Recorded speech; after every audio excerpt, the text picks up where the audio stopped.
అందరికీ నమస్కారము. నాగసాధువులు మాత్రం ఒంటిపై ఎలాంటి ఆచ్ఛాదనం ధరించకున్నా గడ్డ కట్టించే చలిలోనూ తట్టుకొని నిలబడగలిగారనే ప్రశ్న అందరిలోనూ ఆసక్తి రేకెత్తిస్తుంది.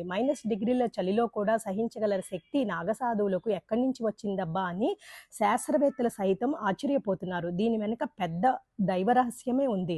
ఇతర సాధువుల మాదిరిగా కాకుండా నాగసాధువులు హఠయోగాన్ని అభ్యసిస్తారు. ఈసారి మహాకుంభమేళాకి హాజరైన కొందరు నాగసాధువులు తమ ప్రత్యేకతతో అందరి చూపు తమ వైపు తిప్పుకుంటున్నారు. ఒక నాగసాధువు అనేక సంవత్సరాలుగా 1,25,000 రుద్రాక్షలను ధరించగా, మరొక సాధువు సాధనలో భాగంగా సంవత్సరాల తరబడి ఒక చేతిని పైకెత్తి ఉంచాడు. నాగసాధువులు ఎంత అంకిత భావంతో ఉంటారో చెప్పేందుకు వీరిద్దరే నిదర్శనం. వీళ్ళు అన్నింటినీ తట్టుకోవటానికి 3 సాధనలు చేస్తారు. ఒకటి అగ్ని సాధన.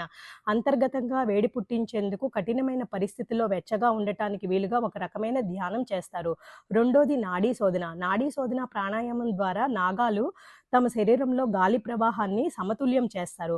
మూడోది మంత్రపఠనం. మంత్రపఠనం ద్వారా శరీరంలో శక్తిని ఉత్పన్నం చేస్తారు. ఇది చల్లని ఉష్ణోగ్రతను తట్టుకునేలాగా చేస్తుంది. ఓం తస్సత్.